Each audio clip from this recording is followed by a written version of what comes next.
Okay, this video is going to be made to replace the 22-minute video I used to have up on YouTube as a training aid for the family that I built this Lisa alarm for and sent it to them. They sent it back fairly recently, claiming that even though they really feel it's a good device, that it is just simply too sensitive to meet their needs.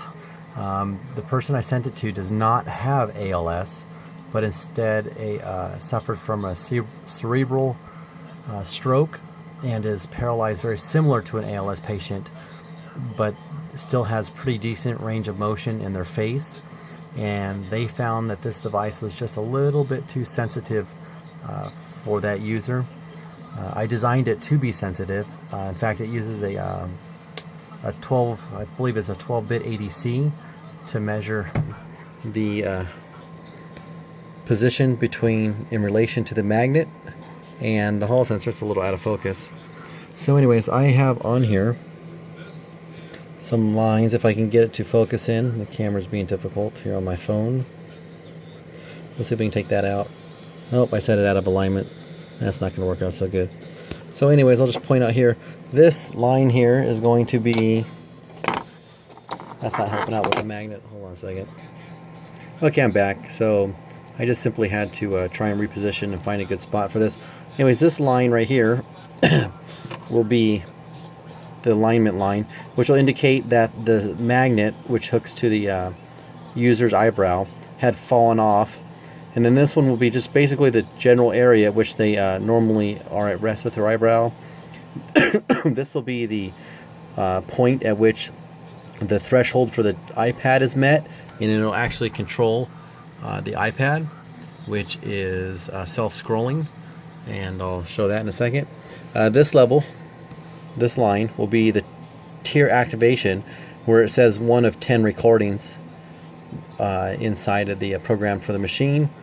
And then anything higher that, what we'll do is we'll just bring down, I have the tier, the alert signal, which is set at 4059. It's outside of the magnet range. If I were to put the magnet all the way up, it actually won't set it off. So we'll have to bring it down with the tier, which will be a good example of how the tier actually lowers the alert signal. So that way when an ALS patient like my wife suffers from a time of poor mobility and she can't move very much, the tier will actually help bring the alert signal down to activate the alarm for her. So we'll just go over a few of the features here. This is obviously just the speaker I currently use. You can plug pretty much anything. When we go to the movie theater, we plug in headphones so that only she can hear it. This is the LED I use for the strobe light. These LEDs, these 4 right here, go off when the power is disconnected, like this. And it gives a warning that the power is disconnected. So I have the power cord here, and these flash every so often. I forget what it is. It's I don't know, like every 30 seconds or so. And it gives an audible beep to let you know that it's running on battery power. And that's kind of like one of the safety features that I put into it in the event that power was lost. But it also lets you know that power is lost. Now there's been a time or two. There it goes on the wheelchair. I'm gonna plug it back in here.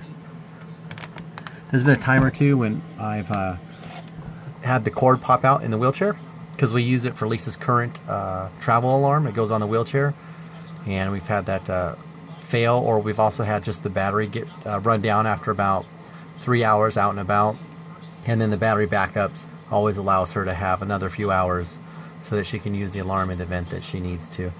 These screws just simply hold the LCD on, which is a Parallax 4x20. This is the volume for the piezoelectric beeper. We can turn it all the way down for when we're in the theater, and we can turn it all the way up and for like when we're traveling in the van for loud environments. This is simply where the air turn, which connects via Bluetooth to the iPad to control the iPad is. This little red LED indicates the mechanism is being blocked, and so it can't be used, and it'll stay lit for a certain period of time, so that to let the user know and everybody else know that, hey, I can't be used, I'm blocking all other inputs. And what that does is it helps with a lot of false alarms, especially with my wife, who gets stuck And so if she was above the threshold that's set at the alert signal, it would actually keep setting the alarm off, and we wouldn't want that. So we put a delay in it. It's about 30 seconds right now. The one at home uses about 50 seconds, and I found that to be pretty good to give her plenty of time to get more rested, because her muscles get tense and they stay locked up. So we're gonna push pause here, and oh, I'm sorry. Let's go over some of these other things. In here, you can see that it has, you know, the real-time Hall sensor value, and that's the relation between the magnet and the Hall sensor, and it's encased here. And currently, we're getting a 2122 reading. The iPad is independently adjustable. The alignment alarms, all these are independently adjustable. The iPad is the threshold which to control the iPad. The alignment alarm is used so that you can, when you secure these pieces to the patient, that the skin sweats and produces oil, and so they, after a few days, about 4 days or so, they start to slip a little bit, and so the gap gets further and further and further as they slip. And then if you were to set this, so this number right here is getting smaller and smaller, the Hall sensor value, the real-time value is getting smaller and smaller, so it'll go from like 2131 to like 2015 to 2005, and even drop into the 20s, like 2090s, 2080s. And what you can do is you can set this alignment alarm that low, and then it'll actually, if they keep slipping too far, it'll actually set this alignment alarm off, and it sounds like this. So let's show that real quick. So let's pretend like this magnet slipped out of range. You can see it gave a little flash, and after a certain period of time, it'll start to send out an audible and visual alarm to let someone know that, hey, something happened with the alignment. It is out of alignment. Did the magnet fall off, or did the sensor fall off, or did it just slip over time? And so that's what that does. We'll have to wait for a few seconds here before it starts to go off. And the reason I have it delayed, the sensor is out of alignment. Please check sensor alignment. And so that's what it does when it's out of alignment. It's pretty clear, indicating what's actually going on. The sensor is out of alignment. It keeps saying the Please same message. check sensor alignment. And what we do, and the reason that it waited was because sometimes, like during normal facial movements of the user, is out of alignment. they'll like pull it out of alignment. Please check sensor alignment. But you wanted to be able to not set the alarm off for a false alarm. So what you can do is, if the facial movement's The out sensor is out and they of come back to alignment. normal, see, it Please sets it right check off, sensor alignment. and it goes back to work. I'm actually moving the magnet right here back and forth. See, I'm actually moving it, and you can actually see the Hall sensor value actually moving, indicating that there is some movement going on. Now this line right there is what I just called the normal rest position. You know, in reality, it would, you know, can be anywhere between here and here, right? Yeah, and I just drew these lines. It doesn't have to be set there. You can actually independently set these wherever they fit for the user the best. And these are controlled by these little screws right here. So you can actually see these little screws. This is a screwdriver for repairing glasses, but you can just put that right into that screw, and you can actually change it. So I set at 2189. We'll just move it, right? So I'll just move it back to 2189 where I had it, but they're close enough. And then it has 4 screws, and the screws are located directly across from the threshold value that you want to set. So the iPad's that one, the alignment alarm's that one, the alert signal's that one, and then the tier level is that one. And so they're all independently adjustable to meet any user's needs, so that pretty much you know, anybody can use this alarm, is what I was trying to go for. So let's give you some examples of actually how it works. So let's try and set off the alert signal, which will set off a speaking message, the piezoelectric message, which I'm going to turn down the volume some because it gets pretty loud, and then it'll also flash the LED, which is in a form of a strobe. So I'll do that. So we're going to simulate that this person moved this magnet closer to the Hall sensor. So let's just go watch it up here, because it's kind of easier to watch it here. 1. So that was the first message that the I have for the tier. So let's activate the tier again. So when this number gets to the Hall real sensor value gets to 20, let's see if I can back up.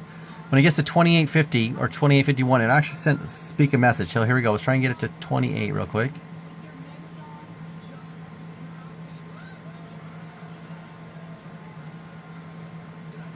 Tier 2 started. So you can hear it spoke tier 2 started. Now it has 3 tiers. You can see the alert signal drop down. It's at 3773 now.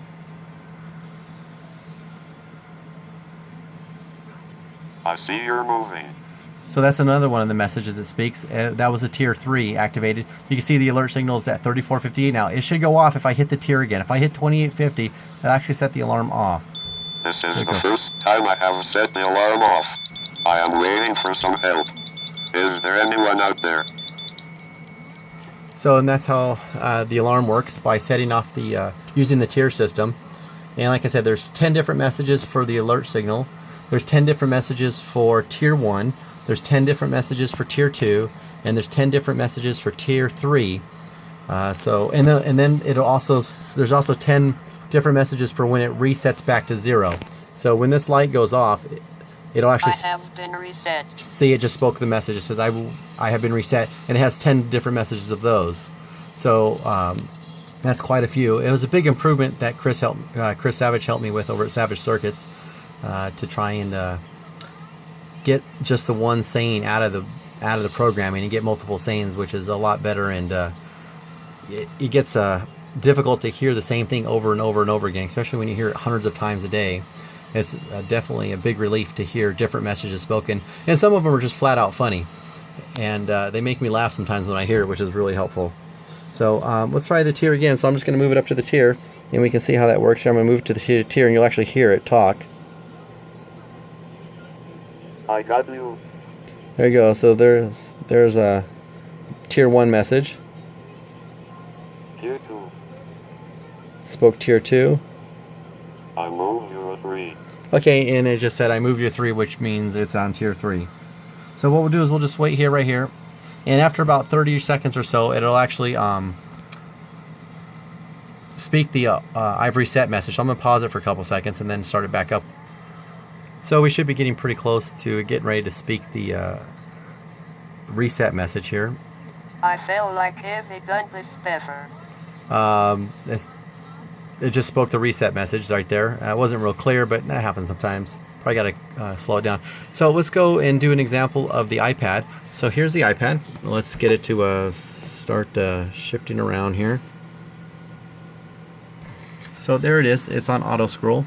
So what we do is we're going to reach this point right here. We're going to come up to this line right here that says iPad line, and that'll reach that threshold of 2190. So the hall sensor will reach 2190, and it'll actually activate the iPad switch and allow us to select stuff. So I'll just put it on the iPad here so you can see it, and we'll try and select the internet, which is the Safari guy on the bottom there, the compass looking thing. There we go. And so it's opening up, and I just selected the internet there. We can reload that.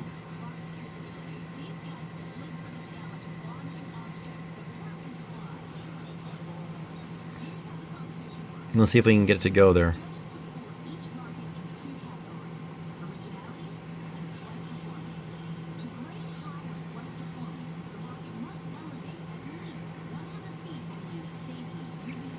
So I believe it is reloading.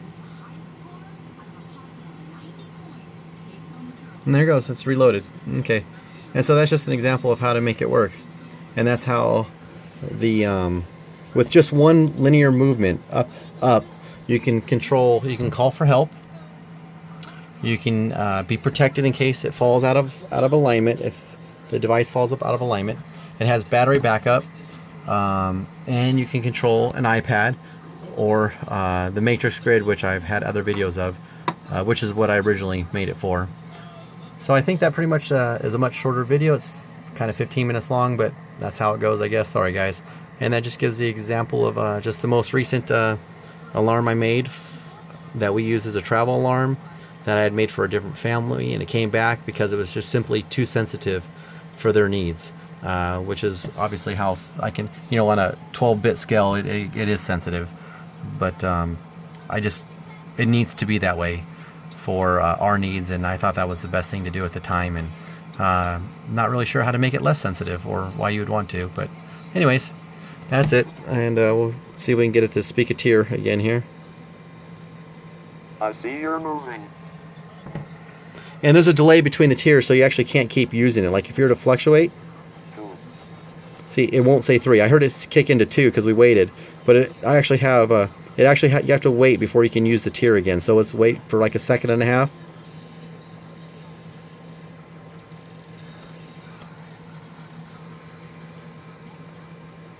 Three is on and fully functioning. There, and it just kicked in tier 3. Okay, this And is there's- the second time I have set the alarm off. I probably need help. So there's the second alarm. All right, and let's call it quits.